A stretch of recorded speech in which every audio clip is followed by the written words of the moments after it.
귀한 성령으로 저희들을 인도하여 주시옵소서.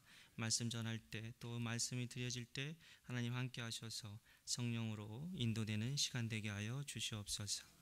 예수님의 이름으로 기도합니다. 아멘. 오늘 같이 보실 말씀은 요한복음 6장 16절에서 21절 말씀입니다. 요한복음 6장 16절에서 21절까지 말씀입니다.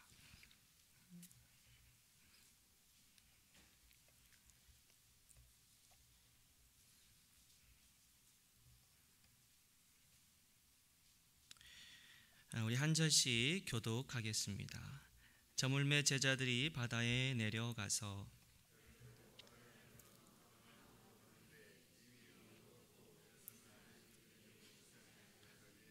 큰 바람이 불어 파도가 일어나더라.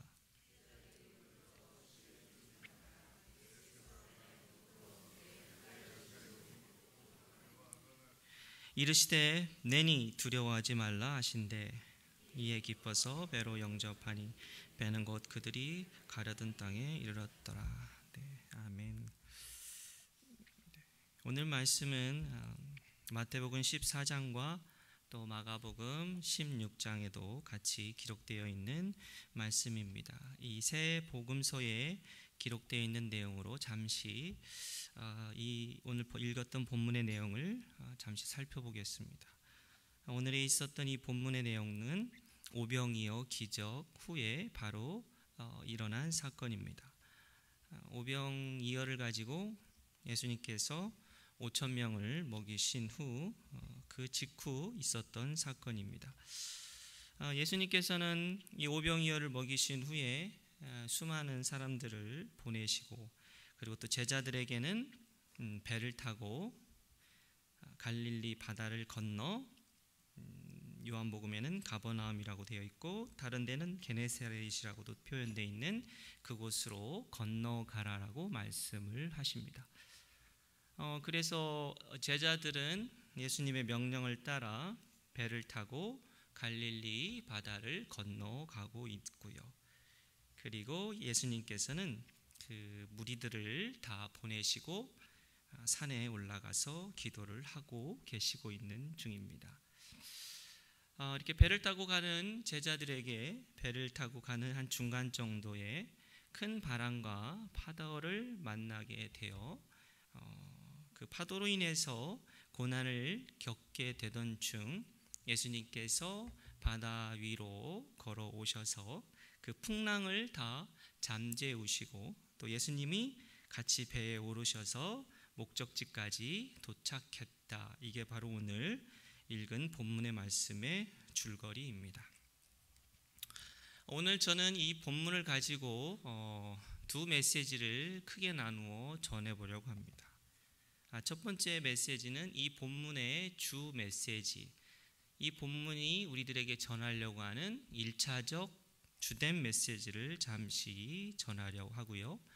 그 메시지를 전한 후에 2차적 메시지, 어떤 해석과 적용을 통해서 또한 그러한 삶의 모습을 분석해 보면서 2차적 메시지, 요한이 더 중요하게 여기지는 않았지만 이 메시지를 통해 해석해 볼 수 있는 메시지를 전할 텐데요. 오늘 제가 전하고 싶은 주된 메시지는 2차적 메시지입니다. 잠시 먼저 요한복음에 그 요한이 전하려고 했던 이 본문 말씀의 주된 메시지를 잠시 살펴보겠습니다.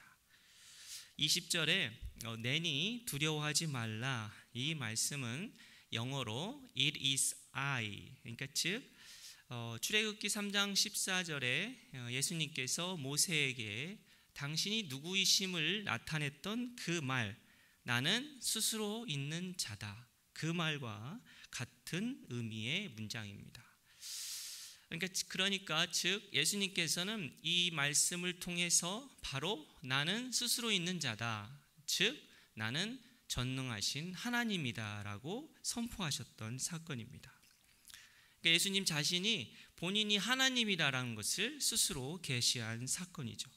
그것을 요한은 정확하게 기록하고 있는 겁니다. 또 19절 바다 위로 걸어오신 예수님을 그리고 있는데 이 바다 위를 걸어오신 사건은 이 전에 오병이어의 사건을 통해서 많은 사람들이 예수 그리스도를 한정적 어떤 통치자적인 그리스도 메시아로 예수님을 바라보게 됩니다. 그러니까 만날 오병이어를 통해서 많은 사람을 먹였기 때문에 그러한 것들을 해결해 줄 수 있는 왕으로 예수 그리스도를 바라보게 되는 거죠. 그러한 영향은 이 제자들에게도 분명 영향을 받았고요. 그래서 제자들도 그러한 모습 속에 잠겨 있었을 것입니다. 그렇지만 예수 그리스도께서는 그렇게 한정된 어떤 우리들에게 삶의 모습에 있어서의 어떤 궁핍함만을 해결해 주는 그러한 메시아적 한정된 메시아가 아니었기 때문에 제자들에게 직접 본인이 이 세상의 자연을 다스리고 만드신 초월자적인 존재라는 것을 직접 보여주시기 위해서 제자들에게 바다 위를 걸어오신 모습을 보여주신 것입니다. 물을 가르는 사건들은 예수님 이전에 구약을 통해 한 4번 정도의 사건이 나타납니다. 모세, 여호수아, 엘리야, 또 엘리사가 물을 가르죠. 그렇지만 이 물 위에 걸었던 사람은 구약을 통해서, 그러니까 예수님이 오시기 전까지 이 세상에 아무도 존재하지 않았던 사건입니다. 오직 하나님만이 이 자연을 다스리고 만드시고 통치하실 수 있는 그런 초월자적인 존재만이 물 위를 걸으실 수 있는 능력의 소유자였던 거죠. 그렇기 때문에 이 모습을 통해서 제자들은 예수님이 정말로 하나님이시구나 라는 것을 깨닫게 되는 겁니다. 요한복음은 아니지만 마태복음 14장에서 결국은 이 사건의 끝에 가서 제자들은 처음으로 주님을 하나님의 아들이라고 고백하는 것을 봐서도 알 수 있듯이 이 사건은 내니 두려워하지 말라는 것과 바다 위를 걸으신 사건을 통해서 예수 그리스도가 하나님이시라는 것을 나타내려고 하는 것이 이 본문의 주된 메시지입니다. 사실 이 메시지를 가지고 많은 시간을 통해서 나눔을 가질 수 있지만 오늘은 아까 서두에 말씀드렸던 것처럼 이게 저의 오늘 주 메시지가 아니기 때문에 이 정도에서 마치고 제가 오늘 여러분들과 같이 나누고 싶은 2차적 메시지는 지금부터 같이 함께 나누어 보려고 합니다. 17절 말씀에 배를 타고 바다를 건너 가버나움으로 가는데라고 기록되어 있습니다. 이것은 예수님께서 제자들에게 이렇게 명령을 하셨고 그래서 이 제자들이 배를 타고 바다를 건너 가버나움으로 가고 있는 중입니다. 저는 오늘 이 말씀을 보면서 이 바다는 이 세상을 비유해 본다고 한번 생각해 보았습니다. 그리고 배는 우리의 믿음 또는 우리의 믿음 생활 좀 더 확장을 시키면 이러한 믿음을 생활을 하는 신앙의 공동체인 교회 이렇게 한번 생각해 보게 되었습니다. 그러니 이 말씀을 거기에 좀 비춰서 보면 결국 믿음이라고 하는 배를 타고 바다라고 하는 세상을 건너 결국 우리의 목적지인 그 하늘나라로 가는 삶 이게 바로 예수님께서 우리들에게 가르쳐 주신 그리스도의 삶이 아닐까 이렇게 이 본문을 가지고 잠시 생각해 보았습니다. 배는 알다시피 바다에 가라앉지는 않지만 바다 위에 떠 있습니다. 이 세상이 바다라고 할 때 바다에 빠지지 않고 구별된 삶을 살아가는 그리스도인의 모습이 바로 배와 같다는 겁니다.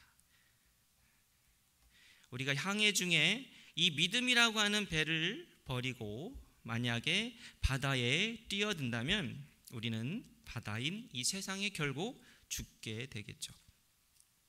세상을 건너 목적지에 이를 때까지 믿음의 배에서 내리지 않고 끝까지 바다를 건너가길 소망합니다. 또한 믿음의 배를 우리가 타고 갈 때 분명한 것은 예수님께서 목적지를 정해 주셨다는 겁니다. 그래서 우리가 이 믿음의 배를 탔다면 우리는 목적지를 향해 가야 한다는 겁니다.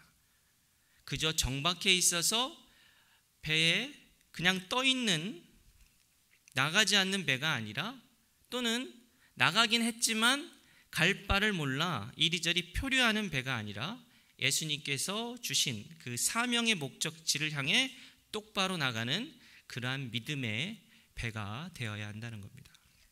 주님은 우리의 믿음의 항해에 각각의 목적지를 다 주셨습니다.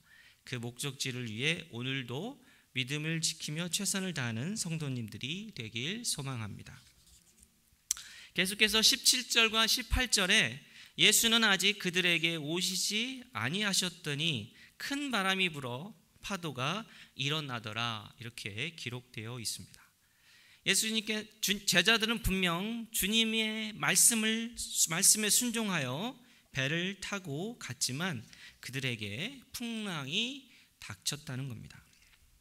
이렇게 이 세상에서 우리가 주님의 일을 할 때 고난은 항상 따라다니게 됩니다.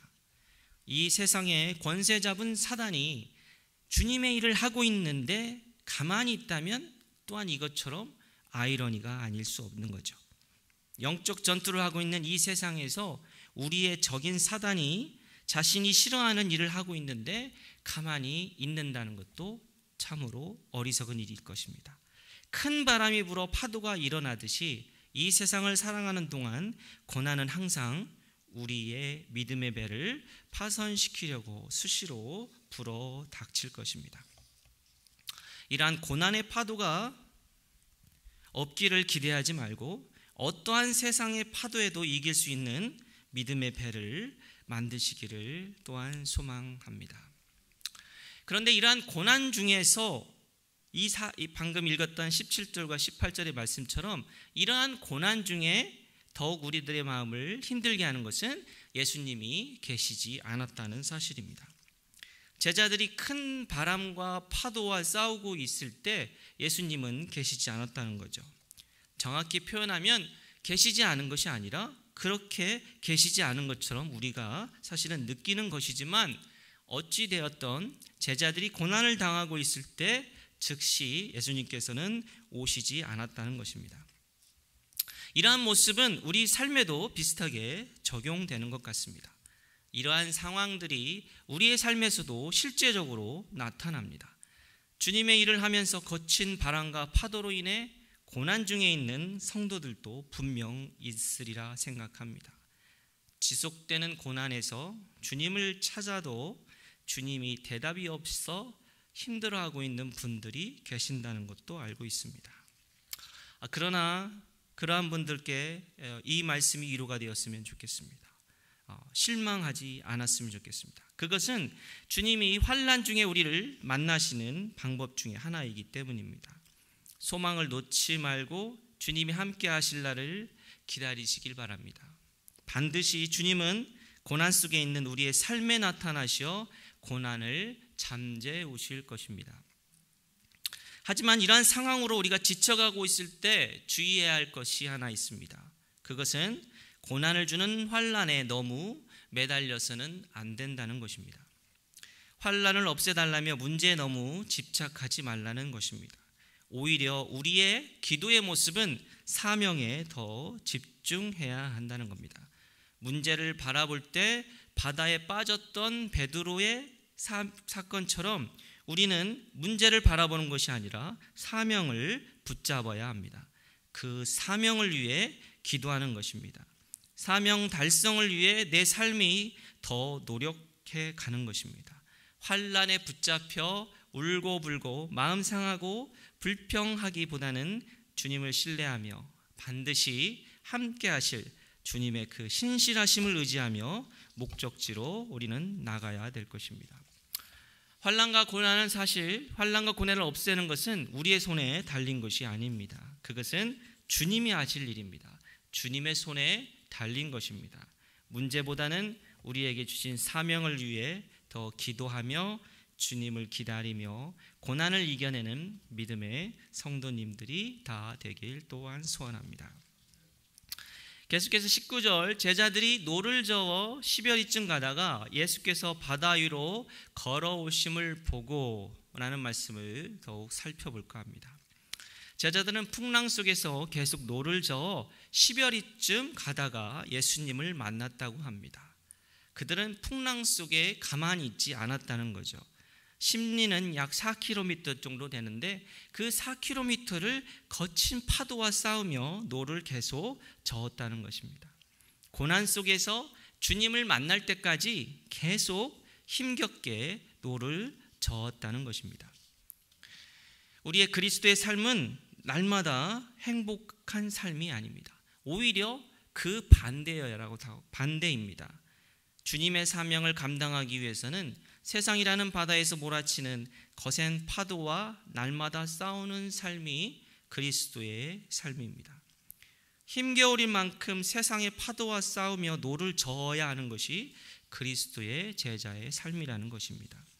사실 이 세상을 살면서 그리스도인이 고난이 없는 삶을 산다는 것은 사실상 모순과도 같은 것입니다. 왜냐하면 예수님과 적인 이 세상이 그리스도를 따르는 그리스도인을 편히 두지 않기 때문입니다. 그런데도 나의 삶이 고난이 없이 행복하기만 하다면 나는 주님의 사역과 관계된 일을 하지 않는 그리스도인인가라고 조심스럽게 자문해 볼 필요가 있을 것 같습니다. 그리스도인은 주님이 오실 때까지 믿음의 배를 힘껏 저어가는 삶을 사는 자입니다. 아무리 거센 파도가 몰아쳐도 믿음의 배는 절대 부서지는 일은 없습니다. 단지 그 믿음의 배에서 스스로 떨어져 나가는 사람이 있을 뿐입니다. 우리는 믿음의 배에서 믿음의 항해를 계속하기 위해 계속 노를 저어야 합니다. 계속 달려야 합니다. 계속 노를 저어야만 합니다. 계속 믿음의 배를 저어가다 보면 주님이 동행하여 함께하는 시간이 반드시 올 것입니다. 우리는 노를 저으며 믿음의 항해를 계속하고 주님은 우리와 함께 하시어 풍랑을 잠재우는 모습이 바로 주님과 함께하는 모습일 것입니다. 요즘 중국 제품은 Made in China라고 하지 않고 Made with China로 변하고 있는 중이라고 합니다. 영어의 with는 함께라는 말이죠. 그래서 어떠한 그러한 그 기술력이나 또는 어떤 디자인이나 또는 그런 여러 가지 어떤 높은 그런 퀄리티를 요구하는 것들은 선진국에서, 그리고 그러한 모든 제조나 이러한 것들은 중국이 감당하는, 그래서 선진국과 중국이 함께 이렇게 제품을 만들어 간다고 합니다. 그래서 그러한 제품이 예전에 그냥 Made in China 이때보다 훨씬 더 높은 품질의 제품들을 만들어내고 있는 중이라고 합니다. 이처럼 이러한 한 예처럼 누구누구와 함께 한다는 것은 상당히 큰 의미가 있는 거라고 생각합니다. 주님과 함께 한다는 것, 이것은 나는 아무것도 하지 않고 오로지 그분의 처분만 기다린다는 것은 아니라 생각합니다. 물론 어떤 경우에는 정말 아무것도 하지 않고 주님만 의지해야 하는 상황도 분명 있습니다. 하지만 우리에게 자유의지를 주시고 선택이라는 것을 주셨습니다. 그리고 그것을 행할 수 있게 하셨습니다. 하나님은 우리가 하나님과 함께 일하시는 것을 좋아하십니다. 우리가 자발적으로 순종하여 일하는 것을 기뻐하신다는 말입니다. 주님께 자신을 맡기면서 주님이 원하시는 행동을 최선을 다하는 것이 주님과 함께하는 믿음의 모습일 것입니다. 어떠한 고난과 핍박 속에서도 주님의 사명을 감당해 나가기 위해 주님을 의지하며 문제에 휘둘리지 않고 주님과 함께 담대히 나가는 주님의 자녀 되길 또한 기도드리겠습니다. 그런데 여기서 우리가 주의 깊게 하나 생각해야 될 것이 있는데, 그것은 우리의 이러한 노적기가 주님의 사명이 되어야 한다는 것입니다. 제자들은 주님의 명령에 따라 바다를 건너가고 있습니다. 즉 주님의 명령을 따르기 위해 힘겨워도 노를 젓고 있다는 것입니다. 이처럼 우리의 항해도 주님이 말씀하신 삶의 방향이 되어야 하는 것을 보여주고 있는 말씀입니다. 주님의 명령을 수행하는 동안 닥쳐오는 어떠한 환난과도 싸워 이겨야 한다는 것입니다. 하지만 내 삶이 주님이 원하는 목적이 아닌 방향으로 가고 있으므로 오는 환난은 오늘 본문의 내용과 거리가 있음을 우리는 깨달아야 합니다. 나를 위한 탐욕의 삶 속에서 닥쳐오는 고난이 있다면 그 고통 속에서는 주님이 함께하지 않을 수도 있음을 생각해 봐야 합니다. 우리의 힘겨운 노적기가 헛된 것이 되지 않도록 우리의 삶이 하나님 보시기에 바른 방향인지도 점검되었으면 하는 바람입니다.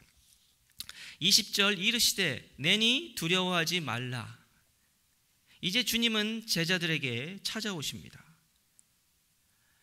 앞서 1차적 메시지에서 살펴봤던 그런 하나님의 전능하신 스스로 있는 자라고 하는 그러한 신성의 권위로 찾아오시는 것이 아니라 이번에는 인자하시고 따뜻한 아빠의 음성처럼 다가오시는 주님을 묵상해 봅니다. 길을 잃어 오랜 시간 공포에 있던 아이를 찾아온 그 아빠의 부드러운 음성처럼 지친 제자들을 찾아오셨습니다. 그래서 주님은 찾아오셔서 내니 걱정 마라, 두려워 마라. 얘들아, 이제 파도와의 싸움은 끝났단다. 더 이상 두려워하지 마라. 이제 나와 함께 가자꾸나. 이렇게 말씀하시면서 함께 배에 오르십니다. 이제 제자들의 험난했던 항로는 마무리가 되었습니다. 이제는 주님과 함께 목적지로 가는 기쁨의 항해가 기다리고 있습니다. 우리의 고난도 이제 예수님이 함께 하시면 마무리가 될 것입니다. 주님이 함께 하심으로 우리의 고난도 사라지게 되는 날이 반드시 올 것입니다. 어떤 사람은 이런 고난의 파도가 많이 있는 삶의 항해를 하고 있습니다. 하지만 또 어떤 사람들은 거의 고난 없이 편안히 항해해온 분도 있을 것입니다. 왜 그런지 사실 우리는 알 수 없습니다. 알 수도 없지만 왜 그렇게 하시는지 우리가 알려고 애쓸 필요도 없는 것 같습니다. 왜냐하면 그것은 온전히 주님의 영역이기 때문입니다. 우리에게 중요한 것은 각자의 파도를 어떻게 대처하느냐가 더 관심사항이 되어야 합니다. 우리는 자신에게 불어오는 각자의 고난의 파도를 각자 자신의 힘이 아닌 주님을 의지하며 이겨내야 합니다.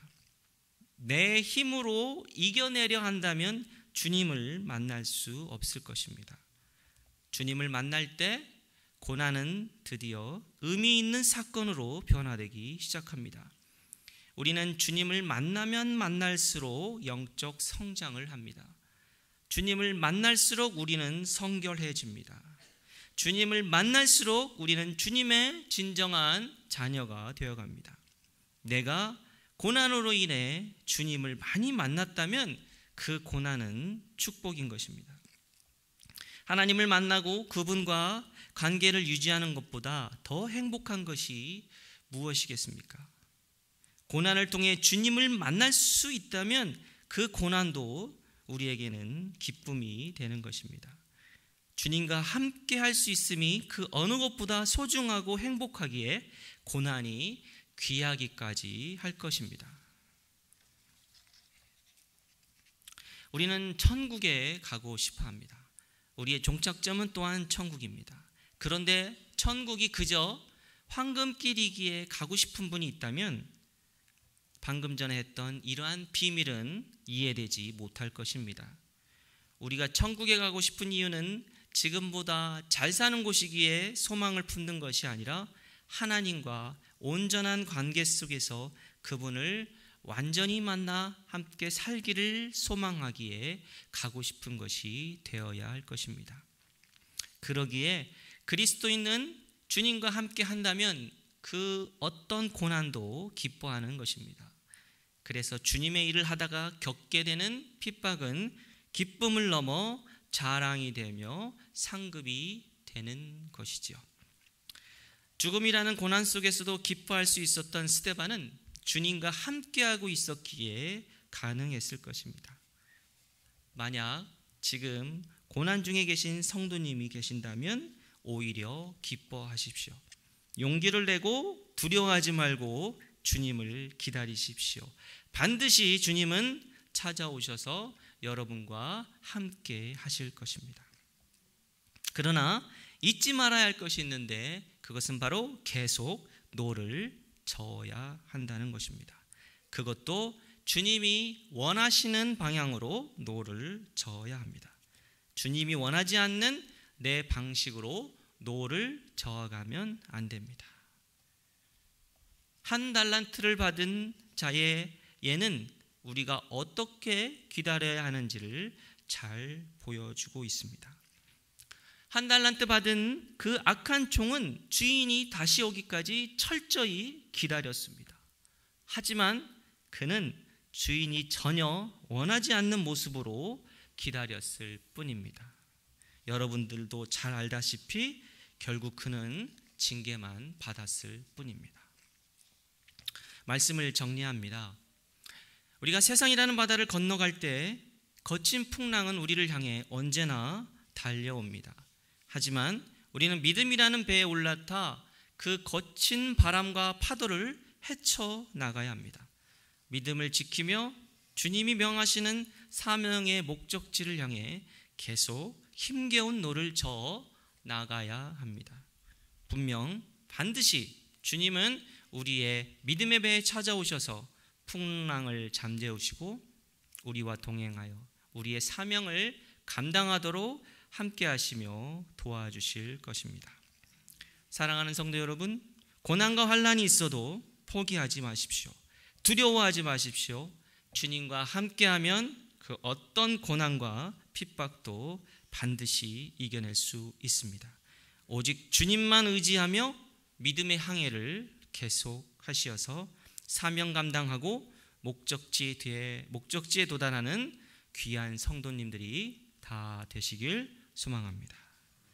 잠시 기도드리겠습니다.